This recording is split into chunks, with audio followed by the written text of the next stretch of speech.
Sahabat-sahabat, Assalamualaikum warahmatullahi wabarakatuh. Kita jumpa lagi di channel yang keren ini. Saya mengingatkan, biasakan baca basmalah Bismillahirrahmanirrahim sebelum menonton tayangan ini. Semoga kita mendapat manfaat, mendapat nilai tambah, mendapat kebaikan dari tayangan ini. Dan jangan lupa tekan tombol like, beri komen yang santun, dan subscribe agar selalu mendapat notifikasi terbaru dari tayangan ini. Terima kasih. Jazakumullah bil khair.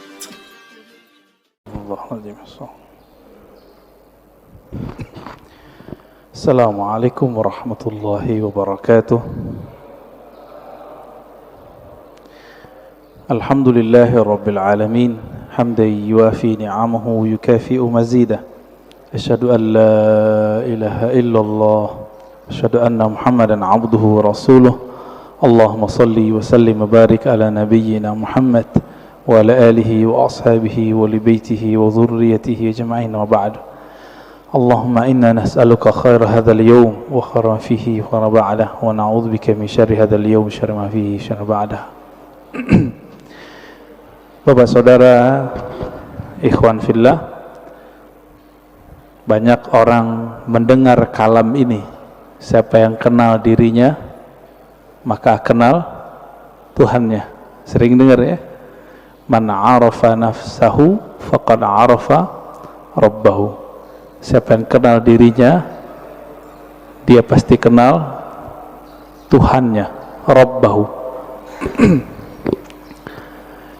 Imam Ibnu Qudamah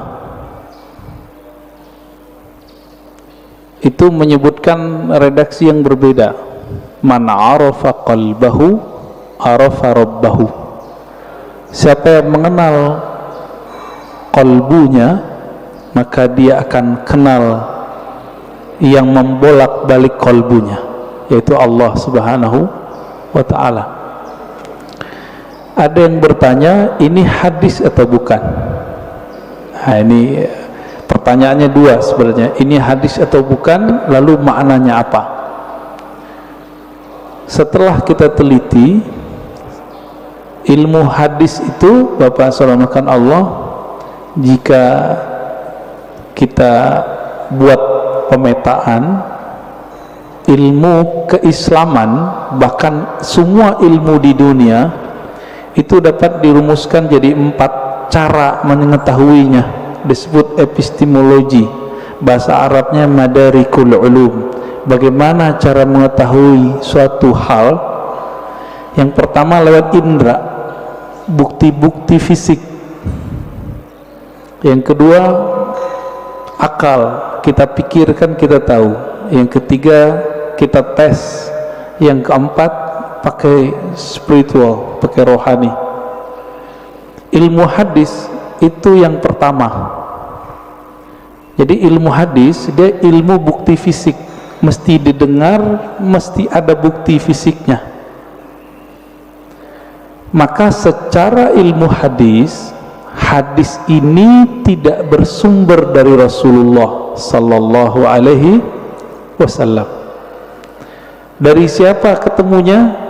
Ternyata ketemu perkataan seorang ulama salaf namanya Yahya ibn Mu'az ar-Razi. Yahya bin Mu'az ar-Razi. Yahya bin Mu'az ar-Razi ini ulama ahli qalbu di zamannya. Beliau wali besar. Kalam-kalamnya itu bukan lagi kalam kayak kita.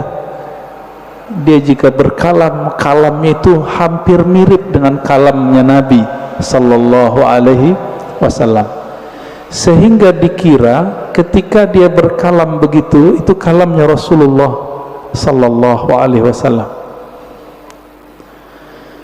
Itu secara apa? Ilmu hadis. Siapa yang mengatakan itu? Imam Nawawi, lalu diikuti oleh Imam Suyuti dan imam-imam yang lain. Jadi secara ilmu hadis nggak ketemu di Sahih Bukhari, nggak ketemu di Sahih Muslim, nggak ketemu di Sunan Abu Dawud, Tirmizi, Nasai, nggak ketemu. Ketemunya di perkataan-perkataan ulama. Nah, jadi tolong Bapak salamualaikum Allah yang hobi ngaji tasawuf, harus tahu bab ini secara ilmu hadis. Ilmu hadis pendekatannya bukti fisik, disebut dengan empirik, ya. Tapi ada seorang imam namanya Ibnu Arabi yang beliau menggabungkan ilmu zahir dan batin. Beliau ini ahli hadis, tapi lebih dikenal sebagai ahli qalbu. Guru hadisnya ratusan. Buktinya beliau meriwayatkan hadis-hadis langsung dengan sanadnya kepada Rasulullah sallallahu alaihi wasallam. Jadi dia sebutkan dari gurunya sampai kepada Nabi Muhammad sallallahu alaihi wasallam. Ibnu Arabi ini dia bermimpi bertemu Rasulullah. Di dalam hadis yang sahih dikatakan, man ra'ani fil manam faqad ra'ani. Siapa yang bertemu aku dalam mimpi, dia betul-betul bertemu aku. Fa inna syaitana la yatamatsalu bi. Karena syaitan tidak dapat menyerupai aku. Ibnu Arabi mengatakan ciri-ciri wali Allah itu kalau dia mimpi, dia sadar dia lagi mimpi. Ibnu Arabi mimpi ketemu Rasulullah dan dia sadar ini pasti mimpi karena Rasulullah sudah wafat. Lalu apa yang beliau lakukan? Beliau bingung dengan hadis yang tadi. Secara ilmu hadis tidak ketemu sumbernya. Maka beliau katakan, wahai Rasulullah, kata ahli hadis ini nggak ada sumbernya, bukan kalam engkau. Apakah benar demikian? Dijawablah oleh Rasulullah dalam mimpinya, bukan, itu kalamku wahai Ibnu Arabi. Ketika dia bangun, maka dia malu mengatakan ini bukan hadis Nabi sallallahu alaihi wasallam. Kenapa? Minimal mimpi ini benar untuk dirinya, meskipun belum tentu benar untuk orang lain. Inilah asbabnya kenapa kalam ini kemudian menjadi ambigu. Apakah ini kalam Nabi atau kalam Yahya ibn Mu'az Ar-Razi? Ya, ini secara gabungan nih. Mimpi masuk kemana? Satu tadi empirik, bukti fisik. Mimpi yang nomor 4, zauq, intuisi, qalbu, ruh. Itu mungkin nggak ini dibuktikan? Dibuktikan oleh orang yang sudah sampai ke sana. Kalau oleh ahli hadis yang tidak sampai, kemampuan rohaninya sampai ke taraf ini nggak bisa. Jadi mohon maaf Bapak, jadi kita nggak bisa bangga juga dengan ilmu hadis. Ilmu hadis itu sendiri mirip kayak ilmu saintifik yang lain, eksak yang lain sama. Ilmu sejarah, arkeologi. Kalau sekarang apa namanya, untuk ngecek orang meninggal itu, kuku-kukunya dicek, apa namanya,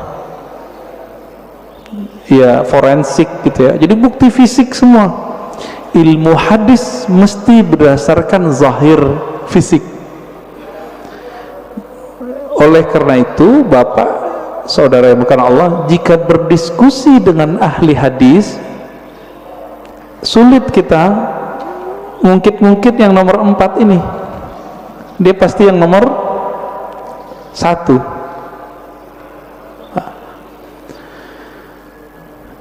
Coba lihat kalamnya. Siapa yang kenal diri, kenal Allah. Isinya benar gak?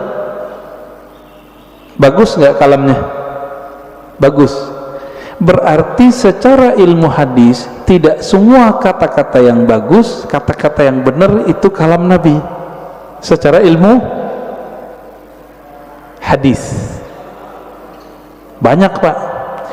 Bahkan tidak semua yang benar itu kalamnya Nabi. Contohnya Monas di Jakarta, benar nggak? Saya bilang Nabi bersabda Monas di Jakarta. Jadi palsu nggak? Jadi hadis palsu deh Pak. Maka tidak semua kata-kata yang benar, kata-kata yang baik itu pantas dikatakan bersumber dari Rasulullah sallallahu alaihi wasallam. Nah, ilmu hadis begitu Pak, agak kaku. Ilmu hadis ini dia harus dibuktikan. Saya ketemu guru saya ketemu gurunya. Ini sebagai contoh hadis yang paling sering kita dengar, innamal a'malu bin niat. Hadis ini Imam Bukhari mengambilnya dari ahli Mekah, namanya Humaidi. Gimana ketemunya? Oh, ternyata Imam Bukhari melakukan rihlah sekaligus haji. Bertemulah dengan Imam Al-Humaidi, murid dari Imam Syafi'i. Terbukti, secara ilmu hadis dikatakan muttasil, hadisnya nyambung. Makanya innamal a'malu binniyat, hadisnya sahih, ditaruh di nomor 1 dalam Sahih Bukhari. Imam Bukhari sering mimpi ketemu Rasulullah, iya, tapi mimpinya dia tidak taruh di bab hadis. Ada seorang imam namanya Al-Baihaqi, punya kitab judulnya Syu'abul Iman dan Zuhud. Di kitab beliau menukil kalam Nabi tapi yang didapat orang dalam mimpi, dan itu populer Pak di masjid-masjid kita, khotib-khotib kita dulu. Tahun 2006 seorang profesor nelfon saya dulu di UIN, saya waktu itu masih kuliah.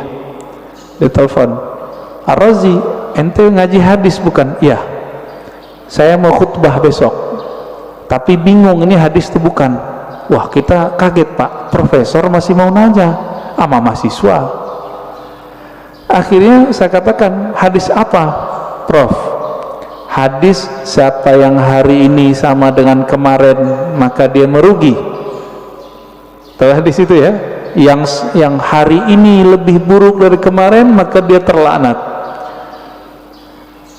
Saya senyum, maaf Prof, itu bukan hadis, tapi itu kalam Nabi yang didapat oleh Imam Abdul Aziz bin Rawat dalam mimpinya.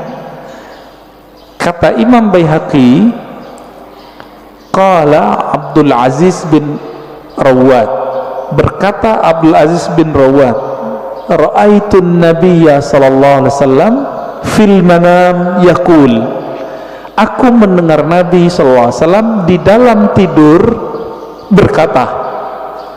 Kata di dalam tidurnya dihilangin oleh khotib-khotib, sehingga jadinya gimana? Aku mendengar Nabi bersabda, siapa yang hari ini sama dengan kemarin fahuwa maghbun, siapa yang hari ini beda dengan kemarin, lebih buruk dari kemarin, fahuwa mal'un, terlaknat. Nah itu, ini disebut hadis mimpi. Tapi ingat, hadis mimpi bukan hadis secara ilmu hadis. Tapi kalau versi yang keempat itu hadis Pak. Maka versi keempat, hadis Nabi gak berhenti sampai sekarang berlanjut. Menurut versi yang keempat, dari mana buktinya? Buktinya Nabi sendiri mengatakan, siapa yang bertemu aku dalam mimpi, dia betul-betul bertemu aku. Loh, tahu dari mana ketemu Nabi? Kalau ingin dibuktikan, buktikan secara fisik.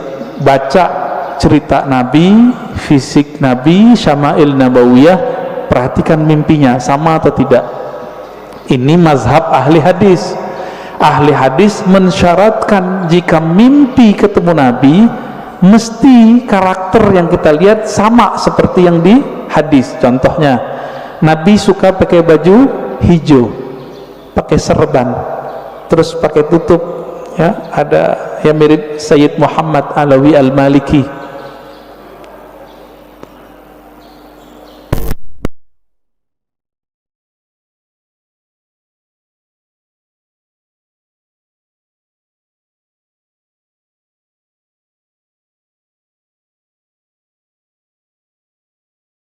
Sir rahasia di dalam ini nggak pernah bohong. Ma kadzabal fuadu ma ra'ah. Dalilnya itu, tidaklah si fuad ini, si kolbu ini, si hati ini pernah berbohong dengan apa yang dia lihat. Jadi walaupun Nabi sudah meninggal menurut ahli hadis, tapi bagi ahli ruhani Nabi nggak pernah mati, Pak. Nabi cuma pindah alam ruh, alam barzakh, alam malakut jabarut. Nah, ada di antara ulama yang setiap hari bisa ketemu Nabi. Siapa itu? Gurunya Imam Syafi'i, namanya Imam Malik.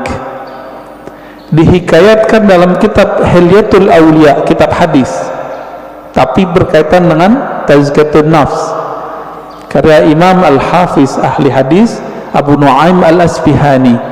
Imam Malik berkata, ma bittu lailan illa wa ra'aitun nabiyya sallallahu alaihi wasallam. Lebih kurang begitu. Tidaklah aku beristirahat malam hari melainkan saat aku memejam mata aku memandang kepada Rasulullah sallallahu alaihi wasallam tiap malam, Pak. Siapa imamnya? Imam Malik. Tapi Imam Malik ahli hadis, maka beliau tidak memasukkan hasil dialognya dengan Nabi ke dalam bab ini, tapi masuk ke bab fatwa, dianggap itu ilham. Beda dengan Imam Ibnu Arabi, beda dengan Imam Ghazali. Mereka menganggap ini juga hadis, tapi hadis-hadis rohani, tidak masuk ke bab ilmu hadis. Nah, disinilah mulai bertengkar, Pak, antara ahli hadis sama ahli tasawuf. Bagi ahli hadis, kalian sesat. Kenapa? Itu bukan hadis Nabi, itu hadis palsu. Bagi ahli sufi, yang sesat siapa? Kalian gak mengerti kok kami dibilang sesat. Kalian gak bisa berkoneksi dengan Nabi, kok kami yang dianggap sesat. Begitu. Maka kemudian oleh Imam Al-Bihaqi, ya, satu tingkatan di atas Imam Ghazali, itu beliau gabung di kitabnya, di kitab Az-Zuhud, ya, di kitab Syu'abul Iman, kalam Nabi baik dalam ilmu hadis ataupun versi ahli qalbu. Bapak saudara Allah, kira-kira inilah kenapa ahli hadis susah baikan sama ahli tasawuf, ya. Maka muncullah di generasi berikut ahli hadis yang mereka penasaran dengan ilmu tasawuf, sebaliknya ahli tasawuf yang penasaran dengan ilmu hadis. Nah, maka di zaman setelahnya muncul sufi muhaddis, muhaddis sufi, muncul begitu. Nah, ini terlihat dari imam siapa? Imam As-Subki. Dia ahli hadis juga, murid Ibnu Athaillah Sakandari, pengarang Hikam. Ini kitab kecil yang saya bawa, Ibnu Qayyim, dia ahli hadis, belajar tasawuf. Muncullah kitab-kitab tasawufnya banyak sekali. Madarijus Salikin, Al-Wabilus Sayyib, Iddatus Sabr, Rawdatul Muhibbin. Banyak sekali kitab tasawufnya.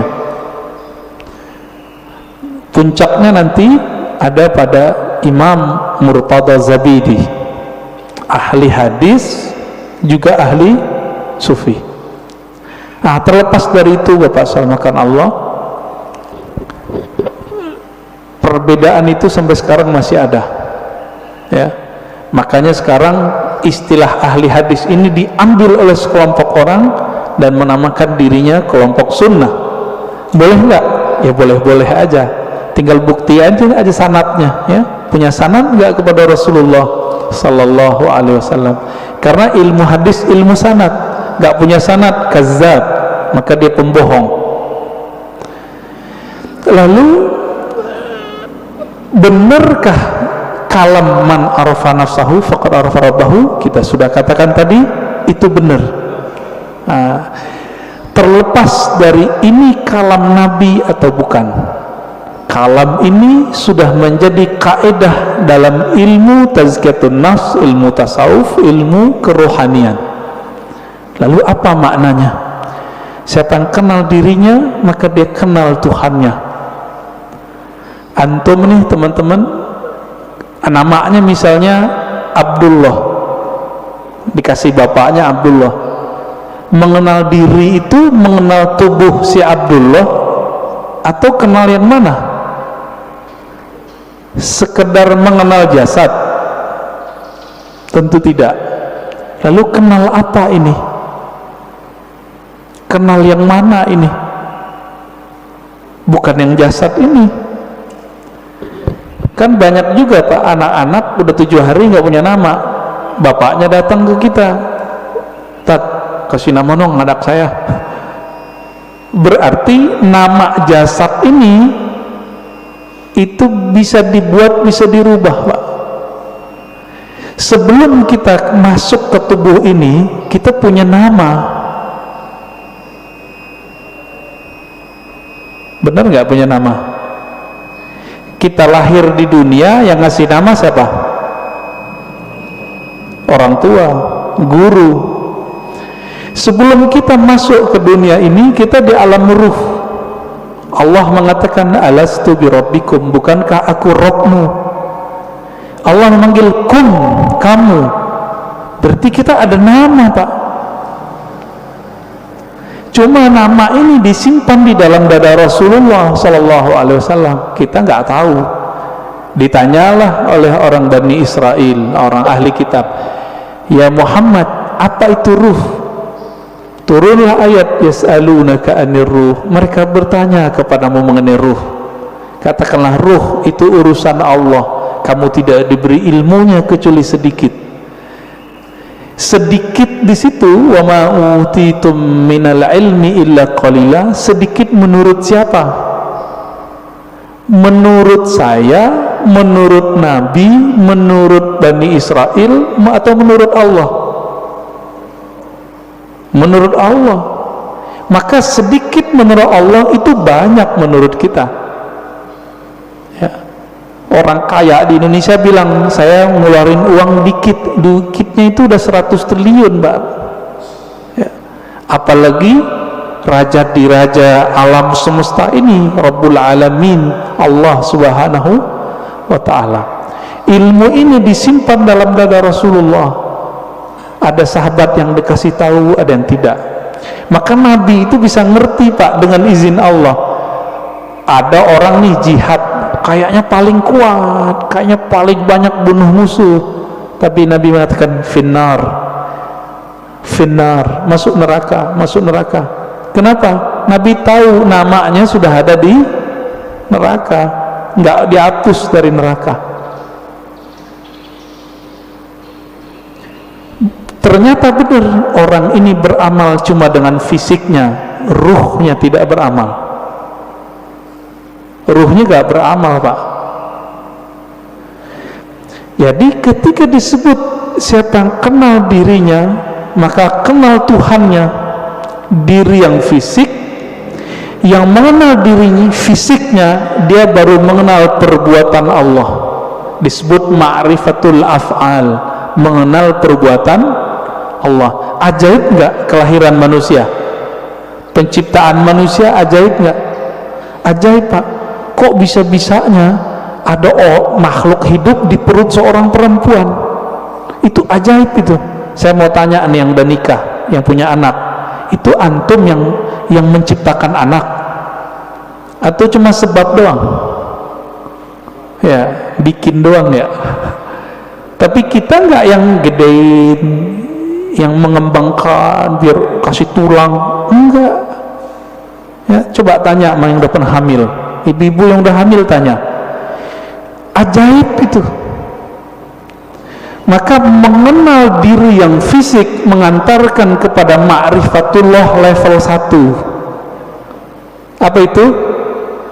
Ma'rifatul af'al, ma'rifatu af'alillah, mengetahui perbuatannya Allah Subhanahu wa Ta'ala.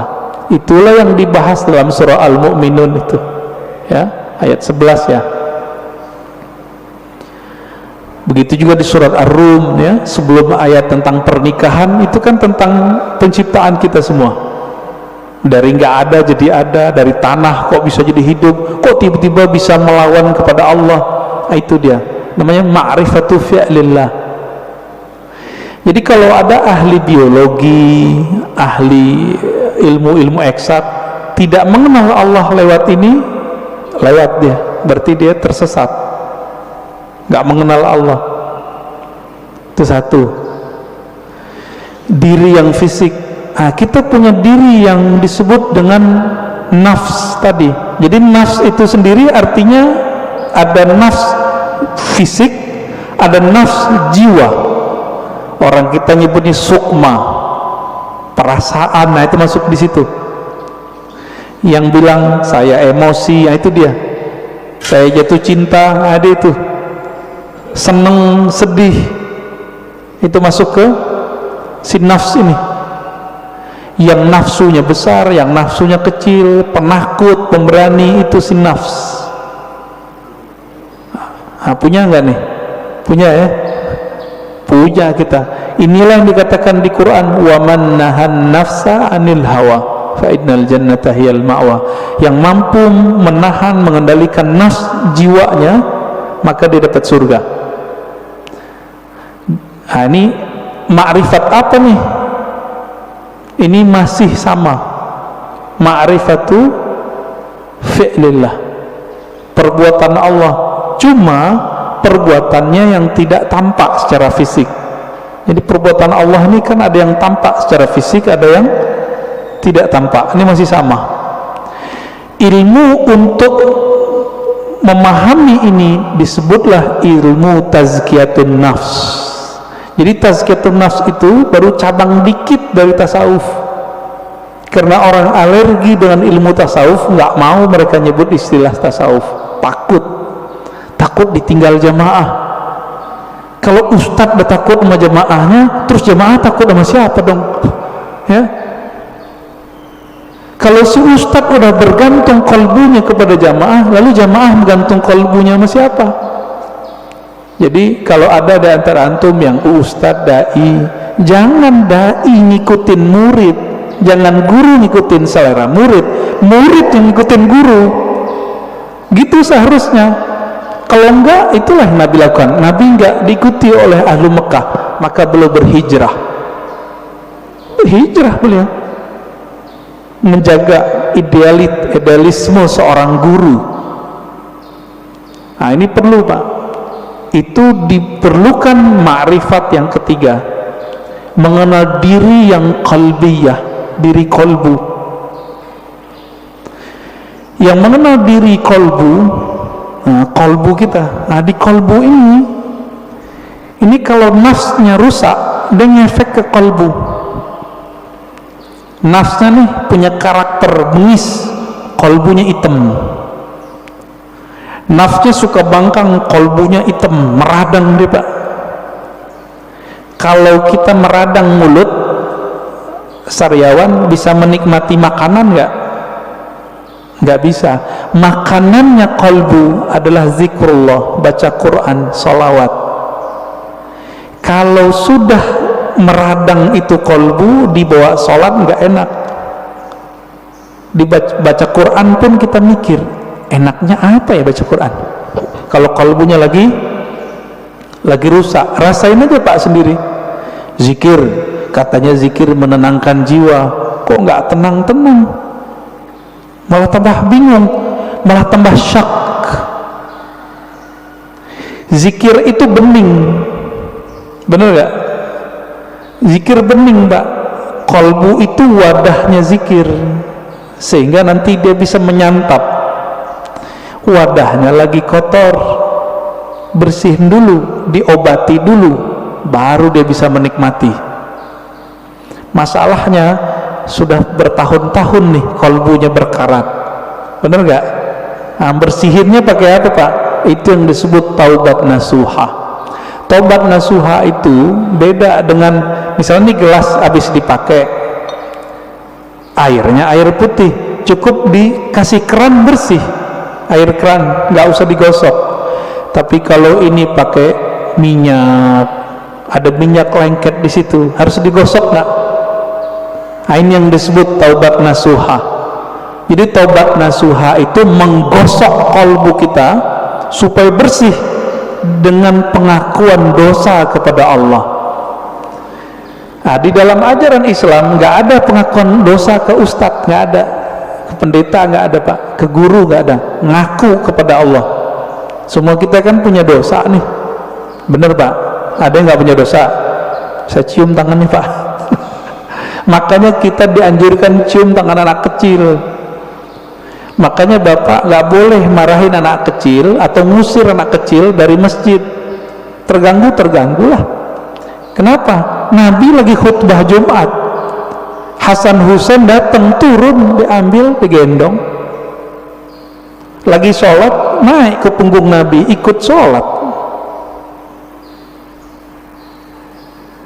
Keberisikan iya, tapi sekali kita usir dia, nanti anak tuh mikir masjid itu tempat orang-orang galak ya gitu, benci nanti dia ke masjid pak.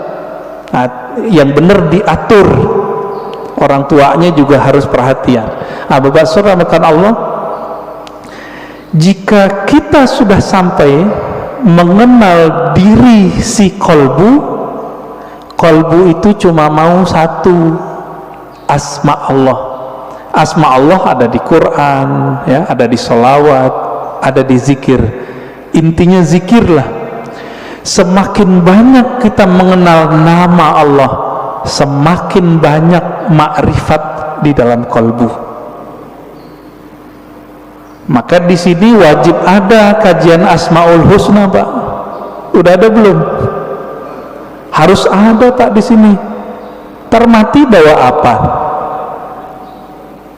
Mati bawa apa ntar? Bawa asma Allah. Jangan bawa nama-nama bapak kita, nggak kepake. Bapak gue kiai, nggak kepake pak. Saya Ustadz Haji, ini kan nggak dipakai. Habib pun nggak laku pak dikubur. Bapak ini keturunan Rasulullah, nggak laku dikubur kalau nggak bawa ma'rifat. Malah diragukan, masa keturunan Rasulullah begini, kata malaikat ya. Kalau nanti Rasulullah bawa syafaat mungkin, tapi kan malaikat Munkar Nakir ini seperti orang yang jaga depan kantor pak. Dia nggak mau tahu, yang lewat dia periksa, ya. Bener gak? Nah, Bapak Saudara makan Allah, ma'rifat qalbu itu hanya dengan mengenal nama dan sifat Allah. Jadi coba deh di sini dibuat nanti kajian Asmaul Husna yang mateng, bukan yang separuh-separuh, enggak, jangan, yang mateng kajiannya. Gurunya ahli zikir, bersanad zikirnya kepada Rasulullah. Insya Allah pak enak ngajinya, kan banyak nih. Carilah ya, semoga ketemu nanti. Asma sifat.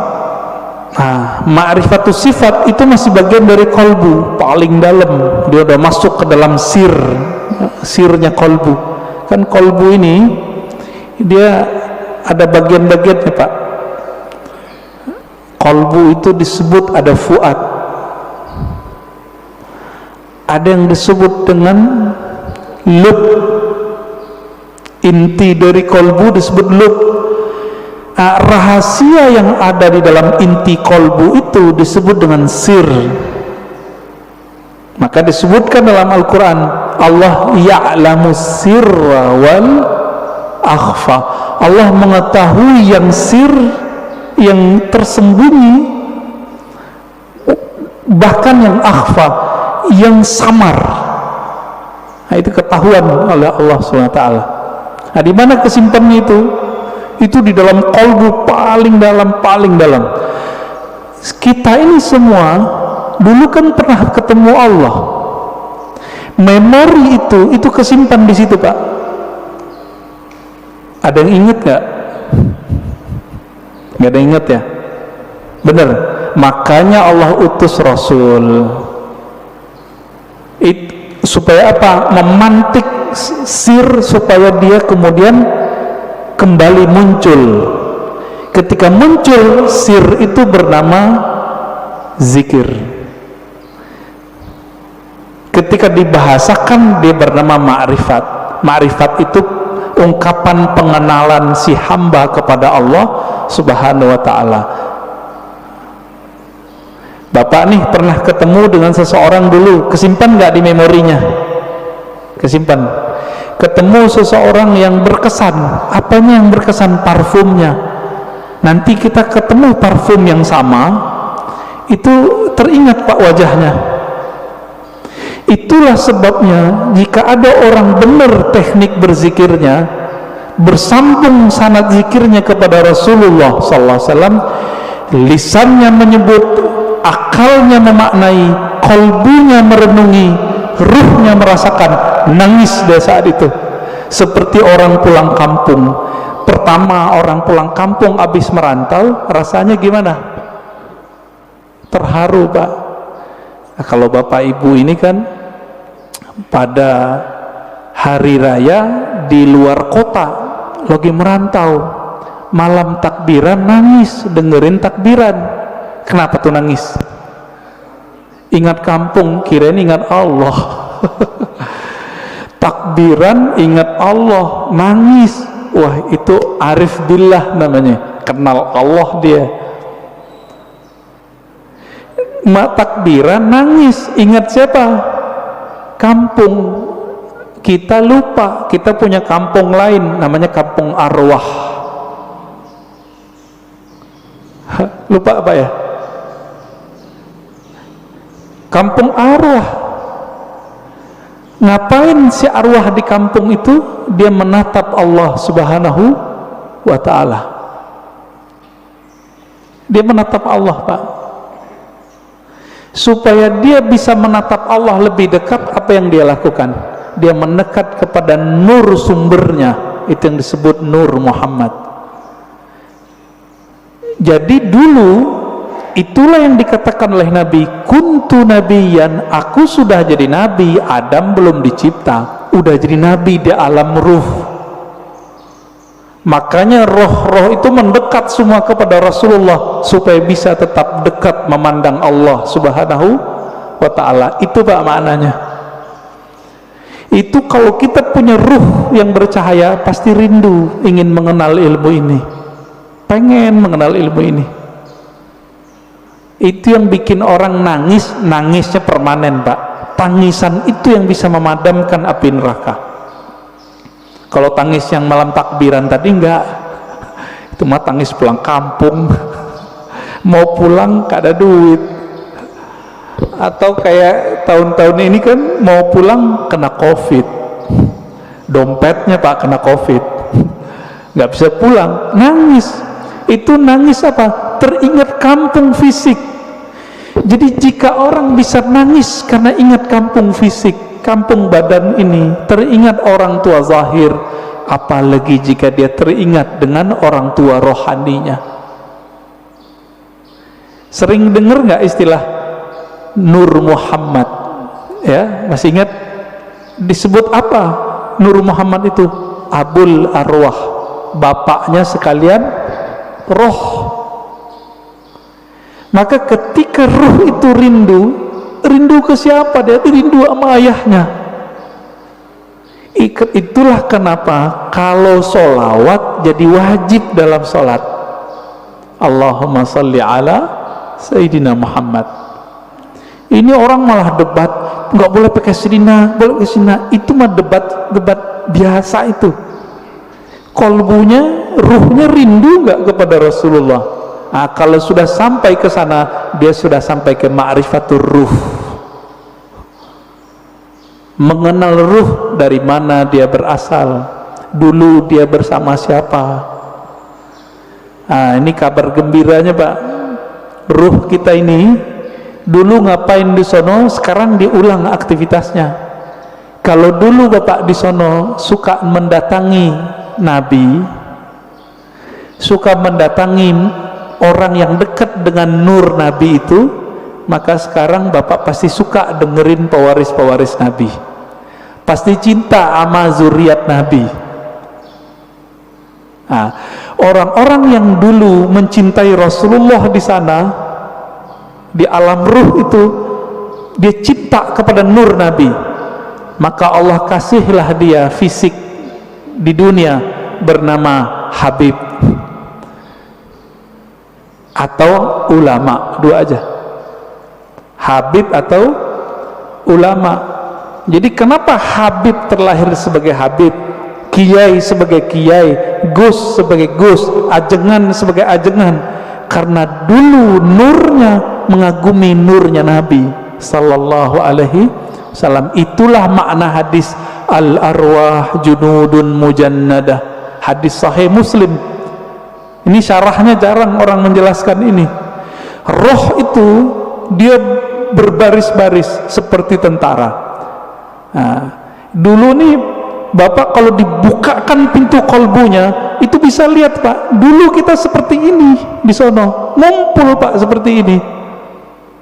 Bapak kenapa sebut masjid ini Masjid Nabawi? Karena merindukan Nabi sallallahu alaihi wasallam. Semoga para pewakaf, pendiri, pengurus diberkahi oleh Allah, diberi rindu kepada Rasulullah. Bahkan sebelum wafat Allah kasih mimpi ketemu Rasulullah sallallahu alaihi wasallam. Amin. Pasti bisa Pak. Rasulullah kan nggak mati beliau, cuma pindah alam. Kalau kita bisa mati sebelum mati, bukan bunuh diri loh Pak ya. Mati sebelum mati itu apa? Mampu memilah ini alam jasad, ini alam pikiran, ini alam kolbu, ini alam ruh. Mampu dia berzikir, bertahan, bisa dia ketemu Rasulullah sallallahu alaihi wasallam. Bisa Pak. Dulu Sayyid Muhammad Alawi Al-Maliki kalau mau ngapa-ngapain itu nanya sama muridnya, masih hidup, saya nggak usah sebut namanya, kalau disebut ntar nah jadi orang mengkultuskan beliau nanti. Orang kita Pak, Jawa Tengah kalau nggak salah ya, Kiai Fulan, bertanya ke beliau, bocah ya waladi, kira-kira begitu ya, anakku, coba tanya ke Nabi, saya mau melakukan ini, beliau restu nggak? Itu yang minta siapa? Sayyid Muhammad, keturunan Rasulullah sallallahu alaihi wasallam, hafal banyak hadis. Muridnya pakar mimpi ketemu Rasulullah, karena sholawat gak berhenti-berhenti beliau, sholawat aja terus. Maka Bapak Ibu saudara makan Allah, jika ingin bertemu Rasulullah, sholawat terus. Terus itu apa ujungnya? Ujungnya mati. Jadi kalau belum mati jangan berhenti. Dijamin Pak, pasti. Kenapa? Hadis jaminannya jelas. Man shalla alaiya sallallahu alaihi asyara marat. Yang salawat kepadaku, Allah salawat kepadanya 10 kali. Saya mau tanya nih, ini 10 kali menurut kita atau menurut Allah? Coba lihat bahasa Arabnya. Sallallahu alaihi, Allah bersolawat kepadanya 10 kali. Berarti menurut Allah atau menurut kita? Kita ini Pak cukup dapat 1 salawat dari Allah pasti masuk surga. Salawat disertai rahmat, masuk surga. Kalau 10 ketemu Rasulullah sallallahu alaihi wasallam, ketemu Rasulullah pasti. Maka Nabi mengatakan, ini garansi Rasulullah, orang yang paling dekat kepadaku nanti siapa? Aksaruhum salatan bi, yang paling banyak bersolawat kepadaku. Inilah media kalau mau ketemu Rasulullah. Bisa. Siapa yang bilang nggak bisa ya? Nabi mengatakan nanti di akhir zaman ada Dajjal.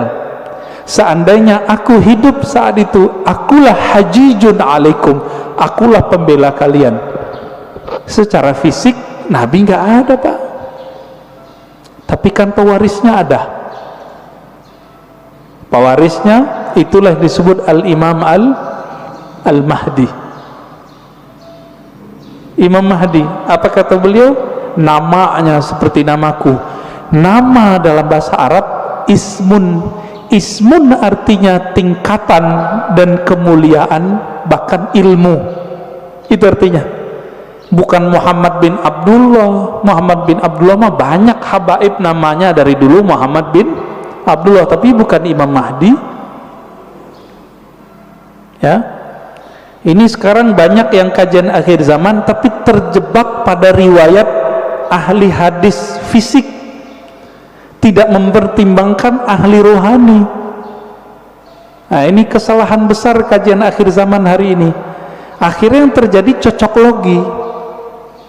Kita berterima kasih, syukron ya, terima kasih para asatis akhir zaman. Antum telah membuat kita aware, sadar mengenai hadis akhir zaman. Cuma kadang nggak cocok. Hidungnya lurus gitu ya. Itu mah ciri fisik habaib, rata-rata begitu hidungnya. Ya. Bukan itu kalau mengenal Rasul. Rasul itu kalbunya yang mau dilihat. Berarti ini yang disebut ismun tadi. Ya. Maka yang keempat itu Bapak selamatkan Allah, siapa yang mengenal ruhnya, maka dia mengenal Allah secara hakiki, dia mengenal Rasulullah secara hakiki. Nah, semoga kita sampai ini yang ini keempat, mengenal ruh. Walaupun sedikit menurut Allah itu kan banyak bagi kita. Setetes saja Allah beri, itu udah lautan bagi kita, ya. Nah, caranya banyak-banyak aja Pak sholawat. Bapak ini kan mohon maaf ya, pemalas ngajari guru, maunya didatangin guru mulu, ya enggak? Carilah guru yang bisa mengajarkan zikir ta'rifatullah. Nanti diajarin Pak cara berselancar kepada Allah. Tapi kalau masih males, udah sholawat aja dulu. Nah, nanti sholawat ini nurnya akan membimbing kita, insya Allah ya. Jadi lebih kurang makna ringkas dari man arafa nafsahu faqad arafa rabbahu, 4 level ini ya. Tinggal dilihat kita bagian yang mana ya. Semoga kajian ini bermanfaat. Silakan kalau ada tanya jawab ya.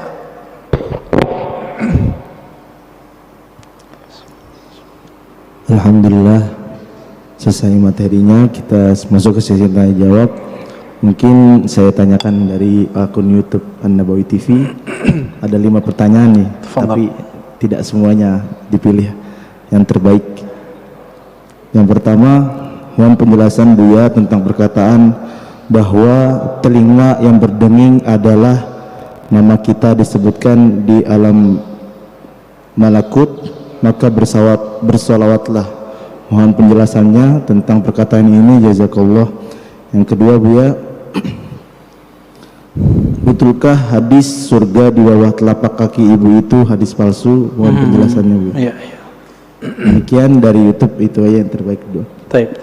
Yang pertama tentang kalau telinga berdenging, nama kita disebut di alam gaib malakut ya. Itu yang hadisnya dinukil oleh Imam An-Nawawi dalam kitab Al-Azkar. Hadisnya lebih kurang hasan, tapi tidak menyebutkan mengenai alam malakut. Nabi cuma mengatakan, siapa yang telinganya berdengung, lebih kurang begitu, maka bacalah basmalah. Lalu ada doanya, zakaraniallahu bi khairin, semoga Allah menyebutku dengan yang baik. Itu maksudnya, bahkan bukan malakut saja, semoga Allah menyebutku dengan yang baik. Berarti lebih dari Jabarut, lebih dari semuanya. Kalau Allah berbicara di mana? Karena Allah nggak petu tempat. Nah, ini yang disebut qadim ya, qadim. Tapi bisa saja kalam Allah disampaikan ke alam-alam yang lain. Wallahu ta'ala alam. Itu maksudnya, hadisnya hasan ya. Yang kedua, oh ya, surga di bawah telapak kaki ibu. Kalau kalimatnya begitu, iya, bukan hadis Nabi. Tapi yang ada di hadis Nabi, ridallah ridhonya Allah di bawah ridhonya orang tua, itu hadisnya. Ya, kemudian yang semakna dengan itu ada di hadis Imam Al-Hakim. Ada. Tapi kalimatnya bukan di bawah kaki gitu, enggak seperti itu di hadis yang ininya. Ya. Dua lagi Bu ya, boleh. Fadhal. Kalau aneh nggak tahu, aneh bilang nggak jawab ya. Nggak ngerti gitu. Yang kedua, yang ketiga dan yang keempat, bagaimana cara kita mengalahkan nafsu ketika masa-masa futur? Yang kedua, Buya, untuk bab akidah, hakikat Allah dan arafa rabbahu, ulama sepakat harus memakai dalil hadis sahih untuk hujjah. Lalu bagaimana dengan hadis dari mimpi tadi bisa dihujjah akidah? Oke, bagus. Yang pertama tadi tentang cara mengalahkan nafsu. Di Quran itu kalimatnya cuma naha. Naha itu bukan mengalahkan. Naha, apa arti naha? Melarang. Jadi naha itu kita mampu melarang jiwa. Ini yang disebut mengontrol. Gimana caranya? An-nafs itu tidak bisa dizikirkan, dia cuma bisa dikontrol. Jika berkaitan dengan hawa nafsu, itu urusannya dengan makan. Maka jaga makannya, jangan yang haram dan jangan banyak. Jangan banyak ya. Jika berkaitan dengan syahwat yang besar, maka kurangi makan-makan yang membuat libido kita tinggi. Yang paling ringkas ya puasa. Puasa itu paling bagus. Jadi tidak ada lagi setahu saya yang paling kuat untuk mengolah nafs jiwa kecuali puasa. Nggak ada lagi Pak. Coba cek Bapak ini kalau puasa jalan, ngelihat yang bening-bening nggak berani. Wah lagi puasa, itu Pak. Coba aja tuh. Kalau nggak puasa, haji mumpung. Ya, tafadhal. Yang kedua tadi udah ya? Bab hakikat Allah. Oke. Hakikat Allah tidak diketahui kecuali oleh Rasulullah Sallallahu Alaihi Wasallam. Termasuk nanti Imam Mahdi itu mengerti hakikatnya Allah, ya, karena beliau pewarisnya Nabi. Plek, apa yang Nabi tahu ada di dalam kolbunya. Tapi bagaimana dengan mimpi? Bagaimana dengan kaidah tadi? Untuk hujjah akidah mesti hadisnya sahih, bahkan mesti mutawatir oleh sebagian ulama. Itu bab ilmu akidah. Ilmu akidah babnya bab akal. Ilmu akidah bab akal. Oke, kalau mimpi tadi bab mana? Yang nomor 4. Ya, orang ahli akal nggak percaya sama mimpi. Orang yang jago mimpi ketawa sama ahli akal, ilmumu segitu aja. Jadi kita nggak perlu membantah. Ini dua jalur yang berbeda, gitu. Nabi SAW mimpi nggak? Mimpi Pak. Wahyu pertama yang turun ke Nabi itu mimpi. Hadis Sahih Bukhari, kitab Bad'il Wahyi. Awal ma budi'a bihil wahyu ar-ru'ya salihah. Kira-kira begitu kalimatnya. Wahyu pertama yang turun itu bukan Quran. Yang pertama turun cahaya turun kepada qalbu Nabi sehingga beliau melihat mimpi yang indah. Akibatnya beliau suka menyepi. Faitahannas fi ghari Hira. Lalu beliau menyepilah di Gua Hira. Itu. Jadi kalau kita menolak bab mimpi sama dengan menolak bab wahyu. Ingat, mimpi siapa nih? Mimpi waliullah, mimpi nabiullah. Kalau mimpi bapak, ibu mungkin ya, kita tolak aja ya. Tapi Nabi mengatakan di akhir zaman hampir-hampir saja mimpi semua orang beriman itu benar. Pada beriman gak sih? Beriman gak? Beriman gak? Benar ke siapa? Ke Allah, ke Rasulullah. Rasulullah mengatakan salah satu warisan kenabian itu adalah ar-ru'ya as-salihah. Ar-ru'ya salihah juz'un minan nubuwah. Hadis Imam Tirmizi, hadis sahih. Ya. Jadi ahli qalbu itu jaga benar. Ternyata Imam Bukhari, Imam Tirmizi, imam-imam itu menghargai mimpi, maka mereka buatlah satu bab, satu kitab dalam sahih mereka, kitab Ta'birur Ru'ya. Imam Bukhari punya kitab itu. Dalam Sahih Bukhari bab mengenai takbir mimpi. Kenapa, Pak? Ternyata sahabat Nabi setiap ba'da subuh setoran mimpi yang bening-bening itu kepada Rasulullah. Mimpi malaikat, mimpi melihat ada cahaya dari langit, itu mereka cerita kepada Rasulullah. Kiai sekarang kan nggak bisa begitu, Pak. Wah, bunga tidur, nggak ngerti, bilang aja nggak ngerti, jangan dibilang bunga tidur. Ilmu mimpi itu ilmu yang mustaqil, dia ilmu permanen dan berdiri sendiri. Dia nanti berkaitannya dengan ilmu rohani, ilmu tasawuf. Jadi tidak berbenturan dengan ilmu akidah, gitu ya. Lagi Buya boleh? Tadi Buya membahas tentang mimpi. Bagaimana menurut Buya kalau saya pernah bermimpi Rasulullah SAW, amin, dan melihat beliau seperti jatuh cinta, tapi tidak terlalu detail melihat mukanya. Iya, kita sudah bacakan hadisnya tadi. Nabi bersabda, man ra'ani fil manam faqad ra'ani. Bahkan ada satu riwayat faqad ra'al haq. Siapa yang bermimpi bertemu aku, maka ia telah melihat al-haq, kebenaran, bahwa itu benar-benar Nabi sallallahu alaihi wasallam.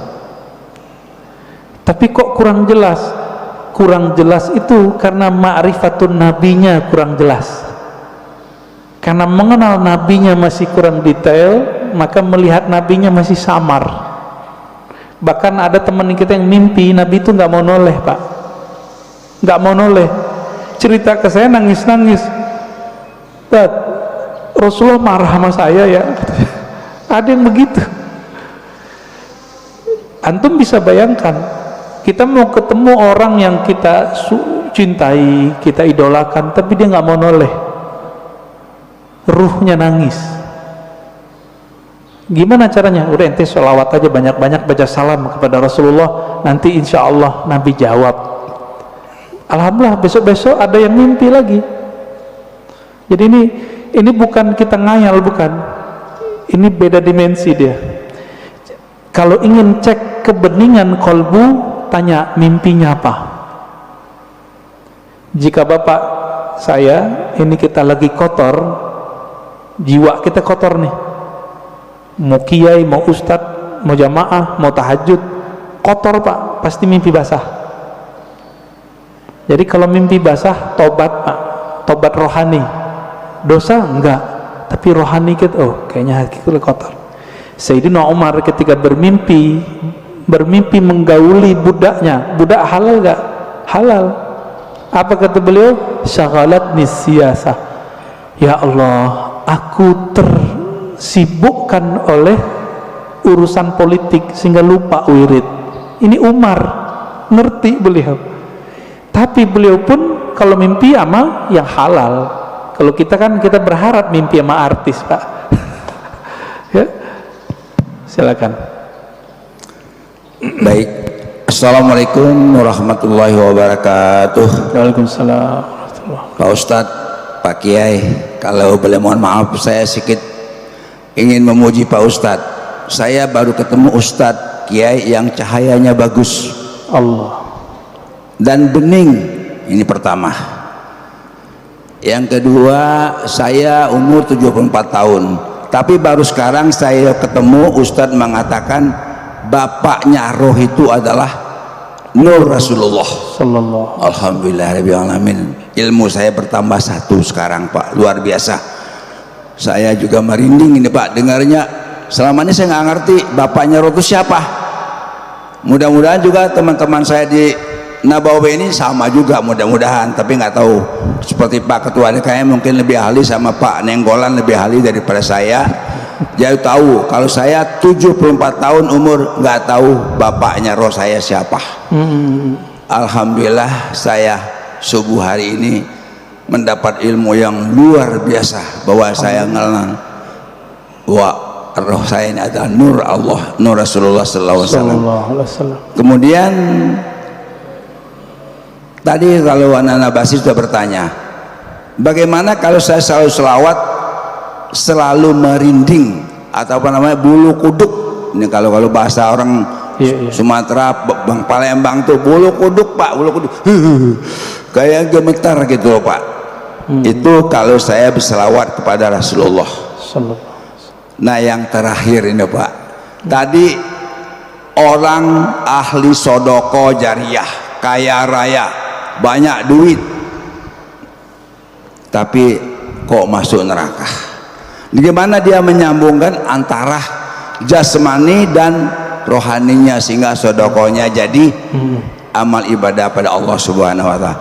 Terima kasih Pak Ustadz. Mohon maaf saya terlalu memuji Pak Ustadz karena cahayanya luar biasa buat saya. Terima kasih. Cahaya lampu lebih hebat daripada itu lagi Pak. Sekian. Assalamualaikum warahmatullahi wabarakatuh. Assalamualaikum warahmatullahi wabarakatuh. Mohon maaf Pak Nanggolan. Ini cahayanya memang ada 3 Pak.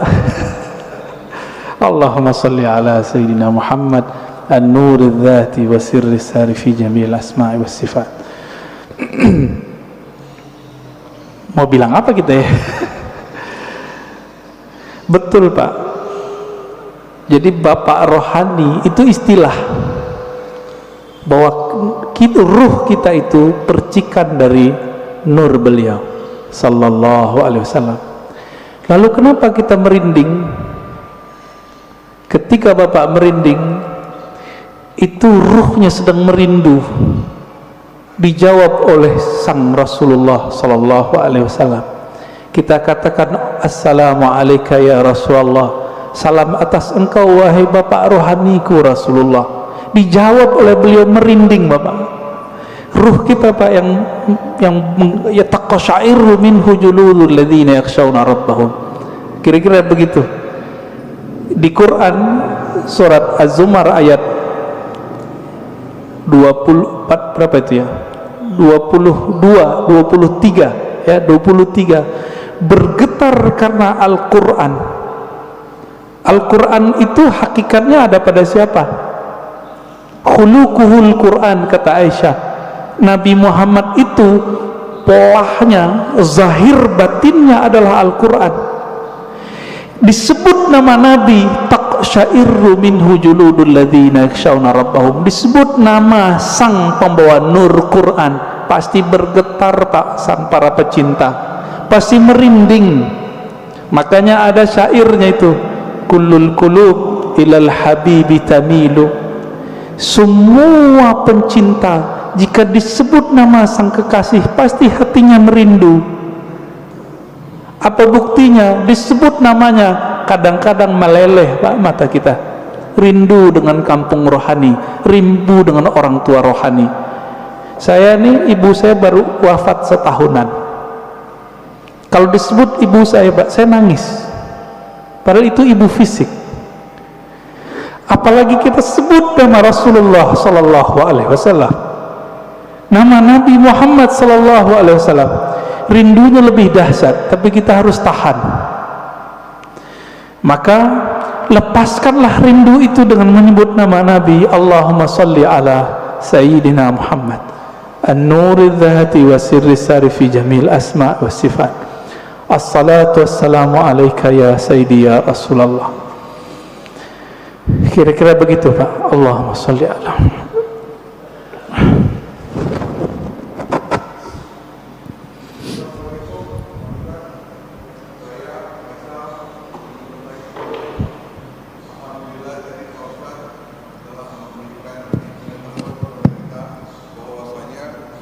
Bapak rohani kita adalah Rasulullah sallallahu alaihi wasallam. Pada saat pembukaan Pak Ustadz juga mengatakan bahwa nama yang kita pakai sekarang ini adalah nama jasad yang diberikan oleh orang tua kita, guru kita, ataupun tetua kita, kakek, nenek misalnya. Sekarang saya mau tanya, siapa nama rohani kita Pak Ustadz? Yang dimana binnya adalah bin Muhammad Rasulullah SAW. Demikian. Assalamualaikum warahmatullahi wabarakatuh. Assalamualaikum. Yang tahu nama kita orang tua kita bukan? Yang ngasih nama kita siapa Pak? Orang tua kita. Maka yang tahu nama ruhani Bapak itu bukan saya, tapi siapa yang tahu? Bapak Ruh. Tapi Bapak Ruh itu punya pewaris, bukan ulama yang bisa baca kitab ini. Ulama yang mewarisi kolbunya Nabi, plok semuanya dia warisi. Itulah nanti namanya Al-Imam Al-Mahdi. Kalau umur Bapak panjang bisa. Jika belum muncul Imam Al-Mahdi, maka wali yang disebut wali ghaus, jika di ilmu fikih disebut mujtahid mutlak. Mujtahid mutlak, dia tahu nih barang hukumnya apa, keluar namanya. Maka bagi ahli ruh, wali-wali yang disebut wali kutub, itu mereka nggak ngerti. Yang ngerti wali namanya ghaus. Jadi wali itu kan banyak Pak, ada stratanya. Ada 313 wali kutub, sejumlah dengan jumlah para rasul, sejumlah dengan jumlah ahli badar. Kutub poros, dia poros asma, poros sifat Allah. Wali-wali ini ada satu pemimpin yang jadi guru mereka, orang tua rohani mereka sekarang ini. Ini yang disebut Kutubul Ghaus. Dan itu cuma satu di dunia, dan pasti keturunan Rasulullah. Sayangnya mastur, tersembunyi, nggak boleh muncul Pak. Bapak pengen tahu nama ruhnya, harus punya koneksi sama Al-Ghaus ini gitu. Kalau mau nanti satu saat kumpulkan namanya semua, nanti saya kirim ke beliau ya, biar dikasih namanya oleh beliau. Kapan ketemunya wallahu a'lam. Insya Allah ketemu, insya Allah ketemu. Para perindu Rasulullah pasti bertemu beliau. Bapak kalau mau silakan, nanti kumpulkan namanya, nanti beliau kasih nama. Dikasih nama Pak, dengan nama itu Bapak nanti dipanggil oleh malaikat Munkar Nakir ntar. Nama dari ayah rohani yang disimpan oleh kalbu beliau, kira-kira begitu. Waduh, ini udah berbicara jauh kita nih Pak ya. Ya, tafadhal. Boleh terakhir dari Pak Haji Adang untuk pertanyaan. Assalamualaikum warahmatullahi wabarakatuh. Assalamualaikum warahmatullahi wabarakatuh. Mohon dijelaskan perbedaan antara saudara kandung dan saudara satu ruh. Karena terkadang walaupun kita saudara satu kandung, saudara kandung dan saudara ruh. Karena yang terjadi di dunia ini, sungguh pun kita saudara satu kandung, tapi mungkin jarang ketemu, banyak perbedaannya. Berbeda walaupun tidak satu kandung, kita sering ketemu dan banyak persamaannya. Kemudian mohon dijelaskan juga perbedaan pendengaran ruhani dan pendengaran jasmani, penglihatan ruhani dan penglihatan jasmani. Terima kasih. Ya. Beda saudara kandung secara jasad Pak ya, dengan saudara ruh. Dalilnya surat Al-Hujurat, innamal mu'minuna ikhwah. Sesungguhnya orang beriman itu bersaudara. Loh, babenya siapa? Ya, bapaknya siapa? Itulah Rasulullah, Abul Mukminin, bapaknya orang beriman. Maka istri Nabi disebut Ummul Mukminin.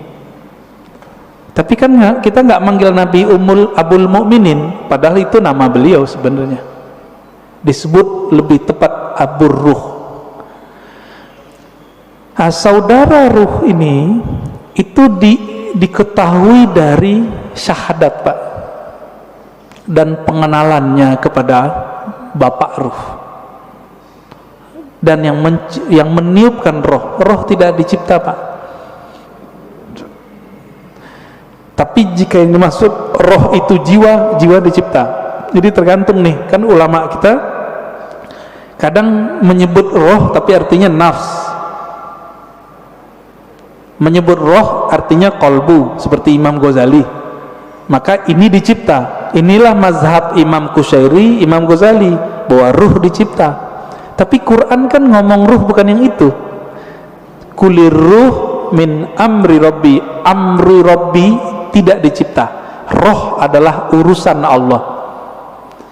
Lillahil amru, ya. Allah punya amr, tapi juga punya penciptaan. Jadi Allah membedakan antara ciptaannya dengan urusannya. Urusan itu hembusan.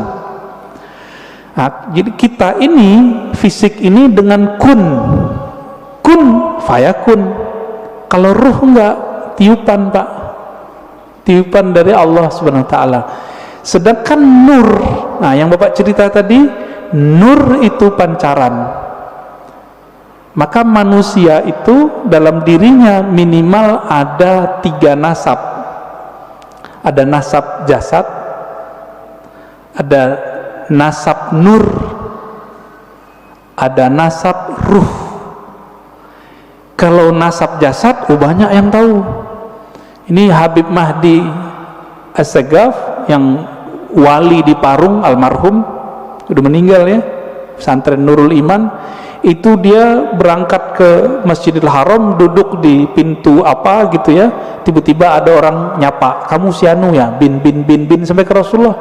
Itu nama jasad, silsilah jasad, bisa diketahui oleh banyak wali.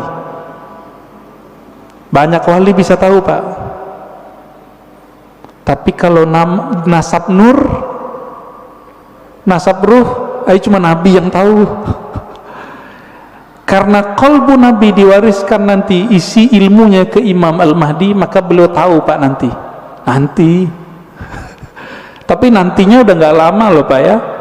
Jangan dikira 100 tahun lagi, enggak. Ini COVID ini sudah penanda kalau ini sudah dekat. Negara udah banyak yang kolab, Pak, sekarang. Bener nggak? Biasanya virus itu ya nggak nyampe setahun hilang, udah setahun 2 tahun hilang. Kalau ada wali yang doa, kan wali nggak mau doa, Pak. Jadi wali-wali nggak berani doa, ya Allah angkatlah virus, nggak berani. Su'ul adab. Allahnya berkehendak ada virus, kita mau virusnya diangkat, sopan nggak? Maka mereka sekarang cuma ridho dengan apa yang ada. Itu wali. Jadi mohon maaf kalau bapak-bapak ini ngotot, ya Allah angkatlah virus, jangan maksa Allah dong ya. Kalau kita mengerti kehendak Allah, Allah belum berkehendak virus ini berangkat. Apa yang kita katakan, ya Allah berikan aku kesabaran, ridhoi kami. Jika umur kami panjangkan dalam keselamatan. Jika kau ambil dalam syahid. Semoga yang meninggal dalam virus ini dianggap syahid. Amin, amin ya. Khalas, Ustaz.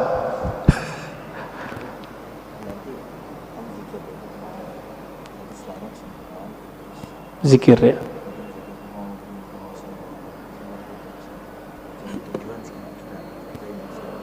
Aneh langsung aja ya. Ya, oke. Baik. Bapak Ibu Saudara ikhwan akhwat fillah, kita simpulkan kajian kita pada pagi ini bahwa hadis man arafa nafsahu faqad araf rabbahu bukanlah hadis Nabi secara ilmu hadis, tapi secara rohani, ahli rohani menganggapnya dari Nabi. Nah, ini tidak perlu dipertentangkan. Kenapa? Ilmunya beda. Ilmu hadis berdasarkan sumber empirik, ilmu ahli rohani berdasarkan pencapaian rohani. Dua ilmu ini tidak bertentangan, dia cuma beda jalan ya. karena dia beda jalan tidak disebut kontradiksi, karena tidak apple to apple. Ya, yang kontradiksi itu ada dua ahli hadis bilang kata ahli hadis ini sahih, satu ahli hadis mengatakan palsu, baru disebut kontradiksi.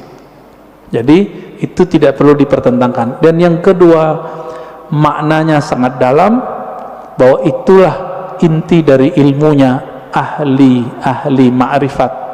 Siapa yang mengenal diri yang mana, hakikat yang mana, dan nah itulah yang banyak. Semoga kita mendapatkan ilmu itu sebelum nyawa ini berpisah dengan badan. Allahumma salli wa sallim wa barik ala nabiyina Muhammad. Assalamualaikum warahmatullahi wabarakatuh. Teman-teman, terima kasih telah menonton video ini. Semoga bermanfaat bagi kita semuanya. Amin amin ya rabbal alamin. Ini kita akhiri. Wassalamualaikum warahmatullahi wabarakatuh.